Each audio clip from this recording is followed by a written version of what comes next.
Welcome to the 33rd Colóquio Brasileiro de Matemática. Bem-vindo. This is part of IMPA, presented by IMPA, Brazil, and our course is entitled A Gentle Introduction to Fourier Analysis on Polytopes. This is lecture 2. My name is Sinai Robbins. I'm a professor at IME, University of Sao Paulo. So let's see what we have for you today. The topics are examples of polytopes in low dimensions, and in particular 3 dimensions as well. And what are they, and what's a rigorous definition as well? How does a square transform in 2 dimensions and a parallelepiped? What is a parallelepiped in higher dimensions, and what is its Fourier transform? We'll also talk about the sinc function, a special case of the Fourier transform of an interval in 1 dimension. And infinitely useful lemmas called the stretch lemma and translation lemma, indispensable for tools or toolbox of Fourier transforms in general. Remember to always keep asking yourself questions, ask us questions, and often they are more important than the answers. So let's see, here's the cube in 3 dimensions rotating on our screen. It's a very common object. Here's a dodecahedron, another useful object in many fields. We will see higher dimensional analogs of some of these. The octahedron in particular, also known as a cross polytope in higher dimensions. This cross polytope, or octahedron in 3 dimensions, is a little bit of a monster. It's a good monster in the sense that it helps a lot to find counterexamples in discrete geometry often. And this is the icosahedron. And here, one of my favorites is the Rhombecto Decahedron. Why is this a favorite? It's because this one tiles Euclidean space by translations, 3-dimensional Euclidean space. And wait, we're getting getting a message from our sponsor, Miss Professor Fourier. Can you compute the Fourier transform? And we will, in the future, we will compute its Fourier transform, in fact, by disassembling it into simpler pieces. And so for now, though, let's see. Yeah, we can show by using its Fourier transform. In fact, we will show by using the 0 set of its Fourier transform that it tiles by translations. Okay, so for now, to accomplish that, we need to develop some more tools. So, by the way, what is a polytope? So how do we define a polytope rigorously? Well, there are at least 2 common rigorous definitions, the vertex description and the facet description. We'll stick today to the facet description, which means the set of all points x in R to the d-dimensional Euclidean space, that satisfy the simultaneous collection of inequalities that we see below. So anytime we have inequalities like this, for us in this course, we'll always work over the reals. In other words, all the coefficients will be real numbers. And there's another way to rewrite this system of inequalities using matrices. So let's see that.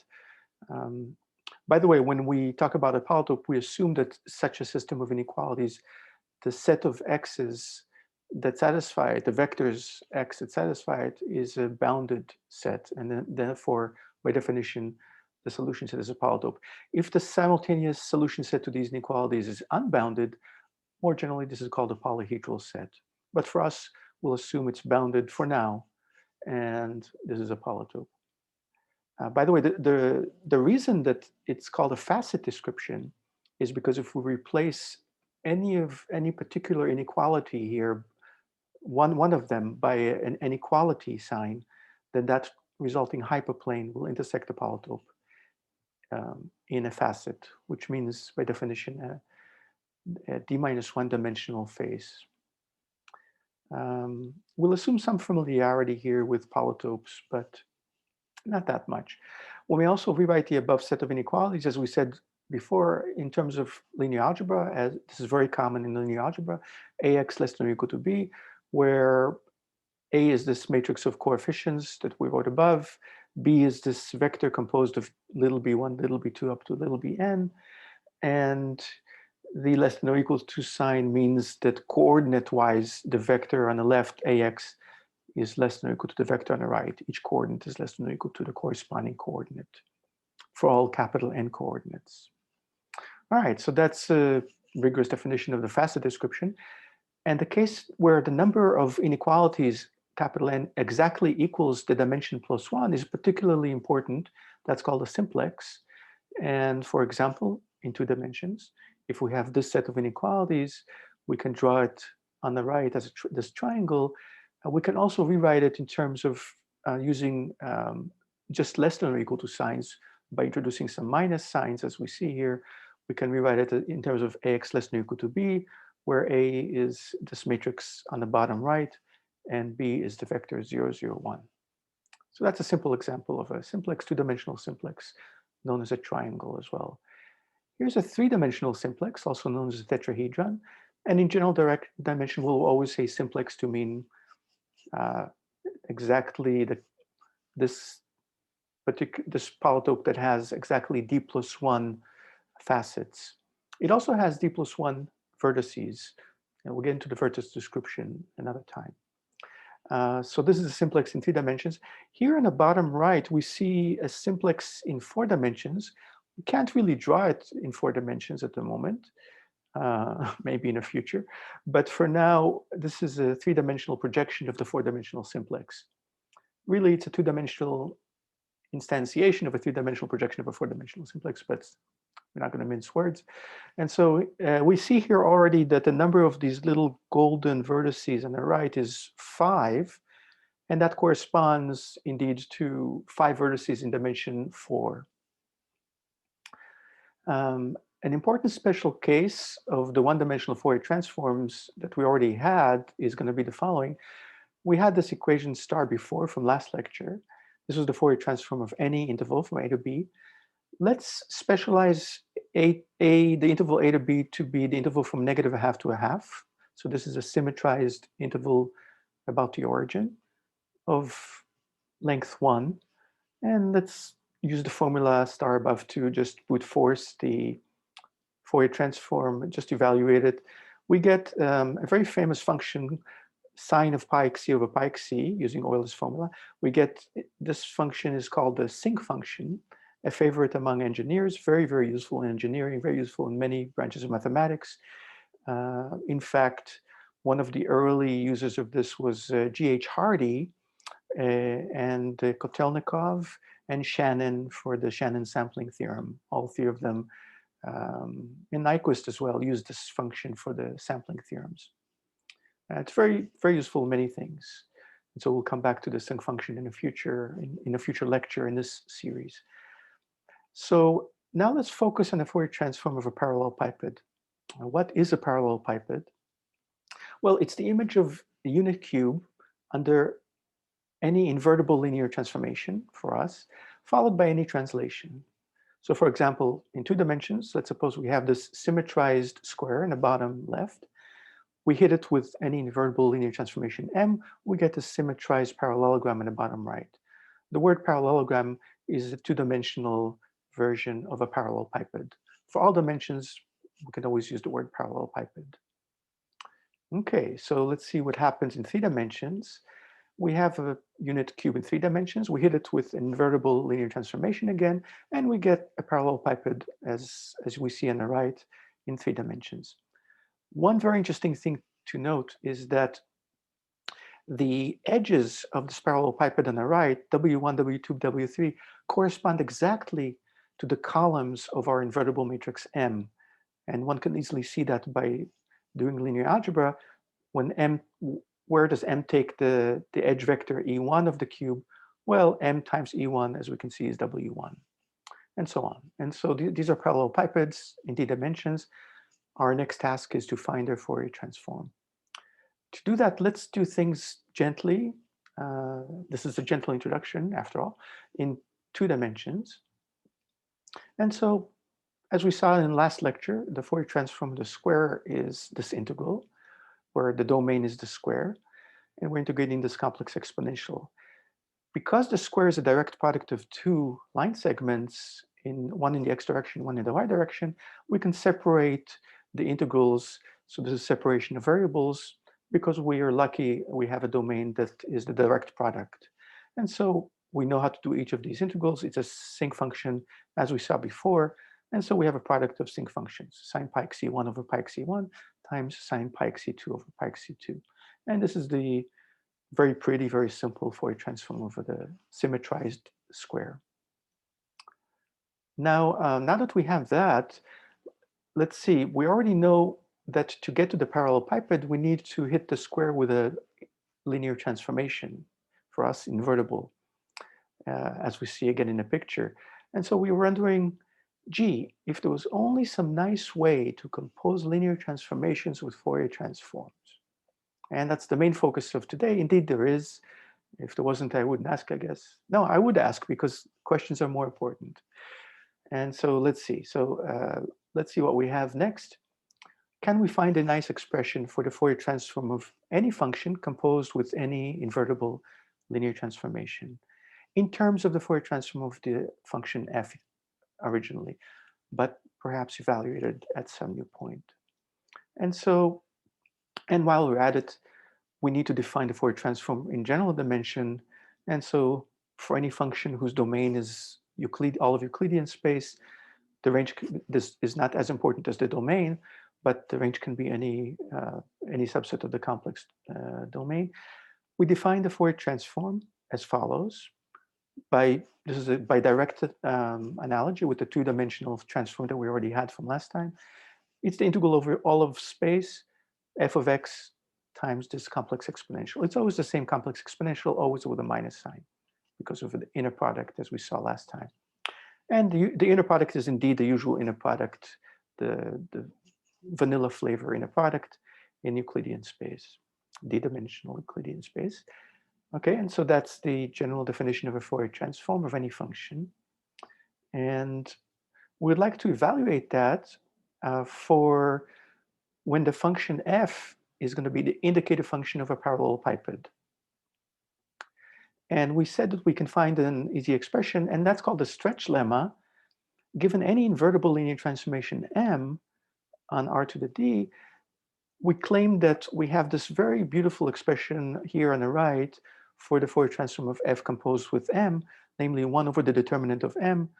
And remember, m is invertible, so the determinant is non-zero, times the Fourier transform evaluated at a new vector, namely m inverse transpose c. And so this is infinitely useful. So we will prove it in a second. Before we prove it, we'll do another example.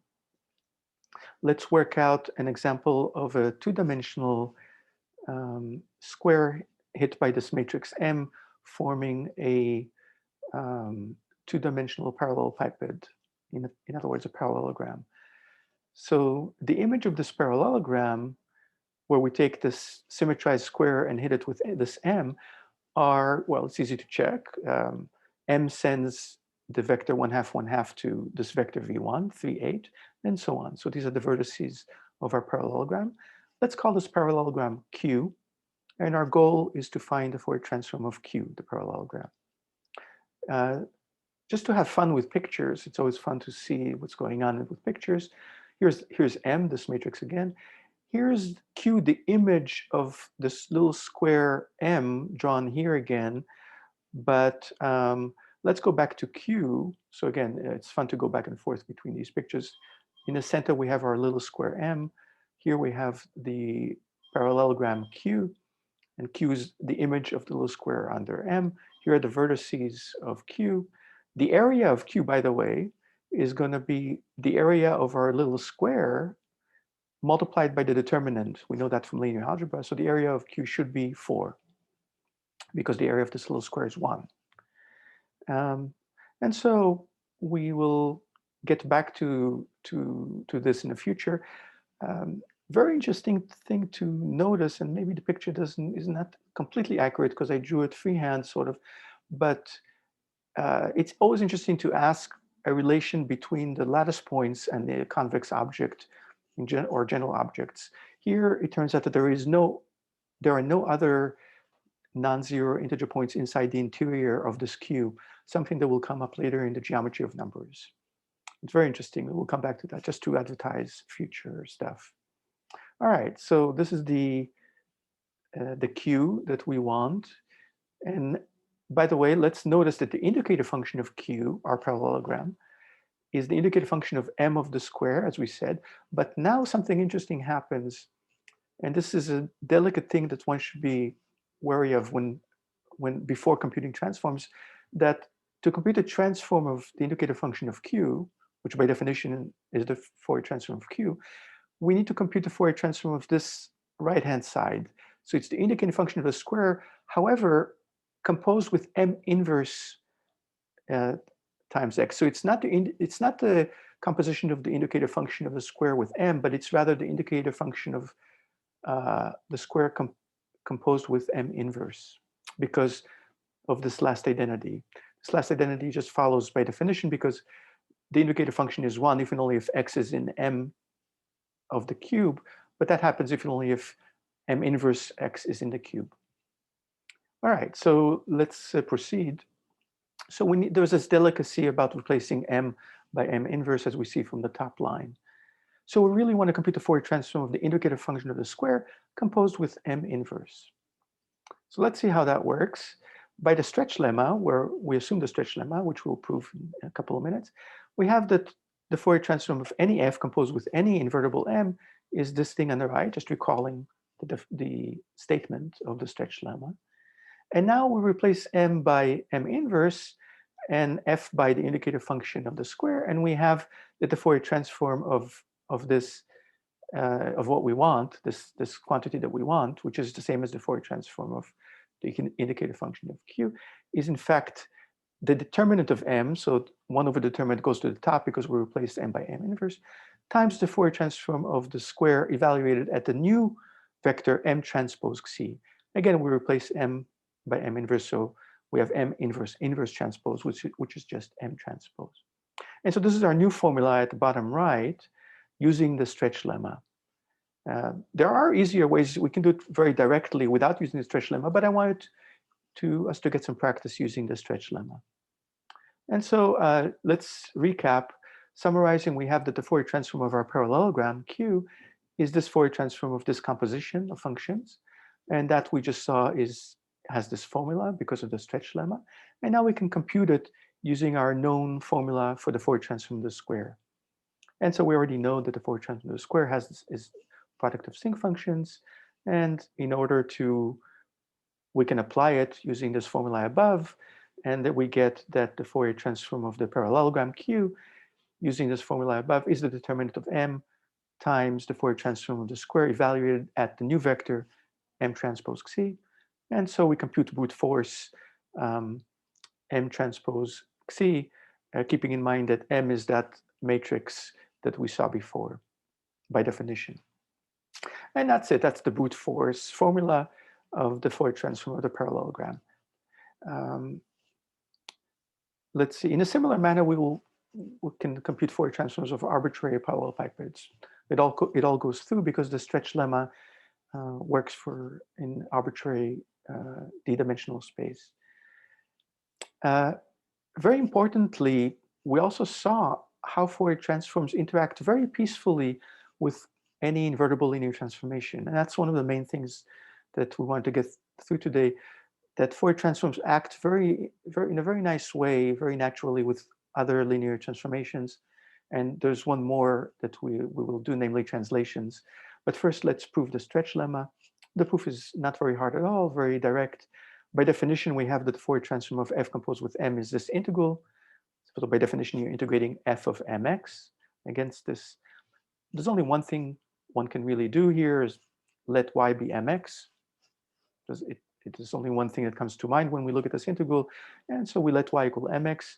We apply our calculus knowledge that dy is the absolute value of the determinant of m dx, so that we have that, again, recapitulating from the last slide, everything here, we have this formula that this integral is 1 over the determinant times this integral, again, using the substitution y equals mx. The same substitution gives that x is m inverse y. Substituting that, we get this step. And then now we just move the m inverse to the other side of the inner product. The inner product of c with m inverse y is the inner product of m inverse transpose c with y. And so again, it's good to remember your linear algebra. If you don't, please review it. We can review together some exercises, which I'll assign later for you. But this is by definition now the inverse, the Fourier transform of f evaluated at the new vector m inverse transpose c. And that's it. That's the proof of the stretch lemma. It works in all dimensions. Wonderful, infinitely useful. And we saw how it works. Next, we'd like to understand how the Fourier transform interacts with translations. And suppose we have any translation, let's call it t of x, by a fixed vector v. So any vector v in r to the d. And so let's see how the Fourier transform of f composed with such a translation works. Again, by definition, it's this integral. And so we have the following lemma. It's an even easier proof that the Fourier transform of f composed with any translation has this very nice form. It's the old Fourier transform of f times this exponential. Again, infinitely useful for everything. Beginning with the definition again of the Fourier transform of f composed with t, we have this integral, making an even simpler change of variable, y equals tx. We have dy is dx, and solving for x, we have x is y minus v. So making that substitution, we have x is y minus v. And now a logical next step is to separate the inner product, and notice that we can take one of the exponentials outside the integral. Namely, the inner product of xi with y minus v is the inner product of xi with y minus the inner product of xi with v. And so we can take that out of the integral. A minus times a minus will give us a plus 2 pi I, and that plus is interesting and important. But yeah, so this is the very easy proof of this translate lemma, we'll call it. Now we have two lemmas, the stretch lemma from before and the translate lemma from now. A very important example here for us always, because we're interested in convex bodies, in particular polytopes, let's see how the transform acts under translation of a convex body B by a translation vector V, even in 2 dimensions. The same thing works in all dimensions. So suppose we have a convex or any measurable subset B really of R2 and translated by V. And so again, we notice that the indicator function of B plus V at X is the same as the indicator function of B, but evaluated at X minus V. And again, this is because this indicator function is 1. It's 0 in general, but it's 1 if and only if X is in B plus V, which means X minus V is in B. And so really we're composing the indicator function here with a different translation now, not X plus V, but rather X minus V. And again, this is it's easy to make this mistake, so I'm gonna work this example so you don't make these mistakes. And the Fourier transform is now by this translate lemma from the last slide. It's exactly this exponential times the former indicator function of B, but now we have a minus sign because of this minus sign X minus V. And that's it. That's the Fourier transform of any body, any measurable subset B translated by a constant vector V. And we'll use this in the future for cones as well as polytopes.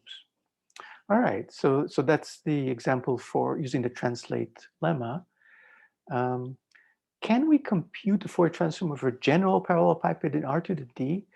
I'll leave some of the details to you, but extending the 2-dimensional example we had to this cube in D dimensions, everything goes through exactly the same way, word for word, so I'll leave the details to you. All the ideas work similarly. A wonderful thing about Fourier analysis is very often all the 1-dimensional Fourier analysis computations extend to D dimensions. I say very often because not always. There are subtleties that don't extend, but very often things do extend, as in these theorems here. And so one can use the fact that the image of the D-dimensional cube by definition is a D-dimensional parallelepiped under an invertible linear transformation. Using the stretch lemma, it's not hard to show that we can arrive at this formula, this wonderful formula, for the Fourier transform of a parallelepiped. One interesting thing, just to advertise the next lecture, we will show that the Fourier transform is a complete invariant. The proof, again, is very easy. This means that we do not lose any information at all about any measurable subset S when we take its Fourier transform. We maintain, the Fourier transform remembers everything. Another way of saying it, if you have, so if you have two subsets S and T, the Fourier transform of S is equal to the Fourier transform of T for all inputs if and only if S is equal to T. And so this kind of philosophy, which we'll prove easily next time using the inverse Fourier transform, this means that in particular, all the information about the parallelepiped Q above is somehow hiding inside this formula. And our job, should we choose to accept it, is to tease it out of this formula, including facts about translations, tilings, coverings, packings, what have you. They're all hiding inside this formula.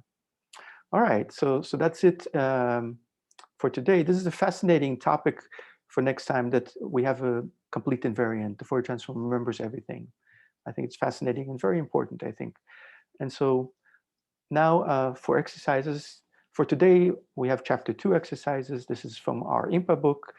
And always remember, ask questions, stay curious, and until next time.